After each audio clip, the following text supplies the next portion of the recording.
তো কিছুদিন ধরে সোশ্যাল মিডিয়ায় একটি ভিডিও ভীষণ পরিমাণে ভাইরাল হচ্ছে। বিশ্বজিৎ বিশ্বাস নামে একটি লোক তার প্রোফাইল ফিট বিশ্বজিৎ থেকে লাইভে এসে ইন্ডিয়ান আর্মিদের নিয়ে অনেক রকম নোংরা মন্তব্য করেন। এছাড়াও সাধারণ মানুষদের নিয়েও অনেক নোংরা মন্তব্য করেন।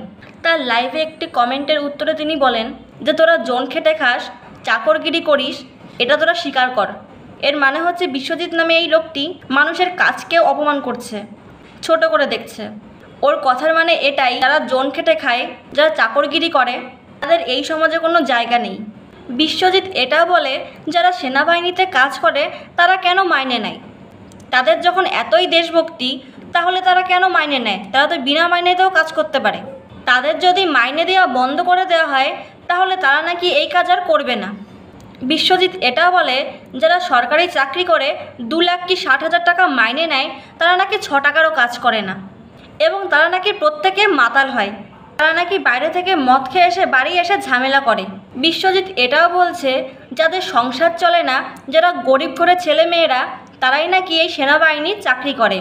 কাজ না থাকায় এক প্রকার বাধ্য হয়ে তারা নাকি এই সেনাবাহিনীতে যোগ দেয়। বিশ্বজিৎ এটা বলে তার যদি ঘরে বসে টাকা রোজগার করার অবস্থা থাকে তাহলে সে কেন রান করতে যাবে। আর এটাও বলে যে রান নাকি যারা ভিখারি তারা করে। তার কথায় কোনো ভালো করে ছেলেরা বা মেয়েরা এই চাকরি করবে না, বা যাদের ইনকাম করার অন্য ব্যবস্থা আছে তারা কেন এখানে ওখানে গিয়ে এই চাকরির জন্য পড়ে থাকবে। এবং কারো বাবার যদি পয়সা থাকে তাহলে তার ছেলে মেয়েরা নাকি এই চাকরি করবে না। এবং বিশ্বজিৎ এই কথাগুলো প্রচণ্ড নোংরা ভাষায় গালিগালাজ করে বলেছে। তো চলো প্রথমে তোমরা সেই ভিডিওটা দেখে নাও। দেশের জন্য করে কে বাড়া? দেশের জন্য করে। জোন খেটে খাস, চাকরগিরি করি, সেটা স্বীকার করবি বাড়া, ঠিক আছে? আর এইটা ক্ষমতা রাখবি। তুমি এমন কোনো বাল হয়ে পারোনি বোকাচোদা কোথাকার। তোমাকে মাইনা দেওয়া হয় বলেই তুমি ডিউটি করো। তোমার বোকাচোদা 2 মাস মাইনা না দিয়ে তোমার গাড়ি ঢুকে যাবে সব তোমার ডিউটি, বোকাচোদা কোথাকার বাল, ঠিক আছে? দেশে ভালোবাসা চোদে, তাহলে টাকা নেওয়ার দরকার কি? তাহলে ভালোবাসা যখন থাকে এখনই বোধহয় ডিএ ভাড়া 2% আটকে দিলে গার আন্দোলনে বসে পড়ে, মাইনা কমে গেল, মাইনা কমে গেল। ওইরকম মনে হয় সরকার যেমন একটা, প্রথম কথা সরকারি চাকরি যারা করে ভাই 60,000 2 লাখ যারা মাইনা নেয় তারা 6 টাকারও কাজ করে না। আমি একদম ওপেন বলছি। আজকে কত লোকরা দেখছি বাড়া এই ও করে এসে বাড়ির মধ্যে এসে বাড়া মদ খেয়ে সেই ঠাপাঠাপি বাজিয়ে দিয়েছে, দেশভক্তি দেখাচ্ছে। বাল তো সব মাতাল, সব মাতাল।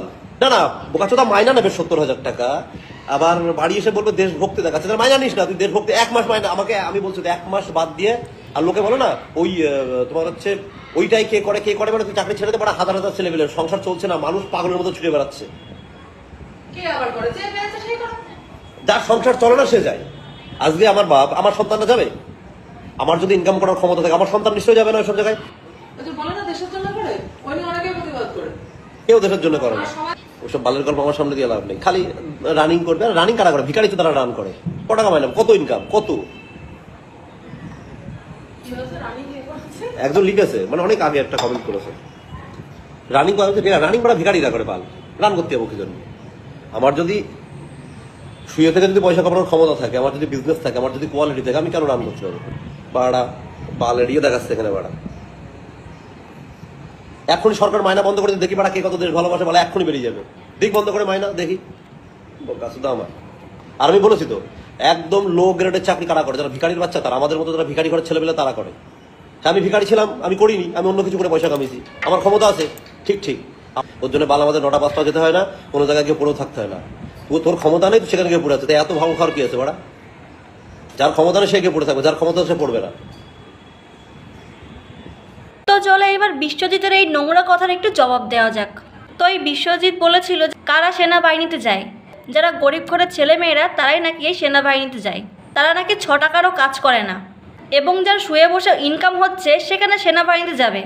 কোনো বড় ঘরের ছেলেমেয়েরা নাকি এই সেনাবাহিনীতে যোগ দেবে না। যারা সেনাবাহিনীতে কাজ করে তারা নাকি সবাই মাতাল, এবং এদের নাকি মাইনে না দিলে এরা নাকি এই কাজ করবেও না। তো শোন, যারা দেশকে ভালোবাসে তারাই এই কাজ করবে, তোর মতো ফালতু নোংরা ছেলেরা এই কাজের যোগ্যও না। সেনাবাহিনীর চাকরি পেতেও না যোগ্যতা লাগে, শুধুমাত্র জিম করলে সেনাবাহিনীতে যাওয়া যায় না। সেনাবাহিনীর চাকরির জন্য ওদের যে যে পরীক্ষা দিতে হয়, যা ট্রেনিং করতে হয়, বা চাকরি করার পরে ওদের যে পরিমাণে খাটতে হয়, তুই পারবি সেই পরিমাণে খাটতে?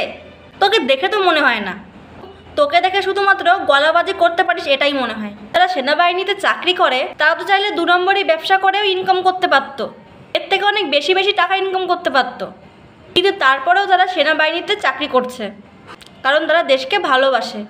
তুই যে বলিস ওরা নাকি 6 টাকারও কাজ করে না, চারিদিকে কাজের অভাব, তারা নাকি খেতে পারছে না, এই জন্য নাকি ওই গরিব ছেলে মেয়েরা সেনাবাহিনীর চাকরি করছে। চাইলে তারা অন্য কিছু চাকরিও তো করতে পারে। আরে সেনাবাহিনী চাকরি করতে তো মৃত্যু ভয় আছে না, যখন তখন যা কিছু হয়ে যেতে পারে। তাহলে এত কাজ থাকার পরেও কেন এরা সেনাবাহিনীর চাকরি করছে? যেদিন এরা সেনাবাহিনীতে যোগ দেয় সেদিনই এরা শপথ করে এই দেশের জন্য এরা মরতেও পারে আবার মারতেও পারে। তুই যে বড় গলাবাজি করে বলছিস যে এরা কি কাজ করে, এরা নাকি 6 টাকারও কাজ করে না, তাহলে তুই জানা গিয়ে রক্ষা কর দেশের সীমান্ত। ওরা দেশের সীমান্ত রক্ষা করে, দেশের শত্রুদের সঙ্গে যুদ্ধ করে, তাদের হাত থেকে আমাদেরকে বাঁচায়, এই দেশটাকে রক্ষা করে। তুই যে বড় গলাবাজি করছিস আর দেশের এই প্রান্ত থেকে ওই প্রান্তে যাচ্ছিস, এটাও শুধুমাত্র তার জন্যই। তুই যে ঘরে শুয়ে বসে ইনকাম করছিস, সেটাও শুধুমাত্র তাদের জন্যই। যদি এই গরিব ঘরের ছেলে মেয়েরা সেনাবাহিনী চাকরি না করে 2 নম্বরই কাজ করতো, তাহলে তোর আর এই ঘরে বসে শুয়ে বসে ইনকাম করা লাগতো না, তোর বেঁচে থাকাও লাগতো না। দেশের উপর যখন কোনো বিপদ আসে, যখন অন্য দেশ আমাদের দেশের সঙ্গে শত্রুতা করে, দেশ যখন বিপদের মুখে পড়ে, তখন তোর মতো জিম করা ছেলে মেয়েরা এগিয়ে আসে না, এগিয়ে আসে ওই গরিব ঘরের সেনাবাহিনীতে চাকরি করা ছেলে মেয়েরা। চাইলে আমি তোর মতো এই গলাবাজি করে গালাগালি দিয়ে তোর ভাষায় তোকে বুঝিয়ে দিতাম, সেটা করলে তোর আর আমার মধ্যে পার্থক্য থাকবে কি? তো এই ভিডিওটা বেশি বেশি করে তোমরা শেয়ার করে দাও, যাতে এই বিশ্বজিতের কান পর্যন্ত পৌঁছায়।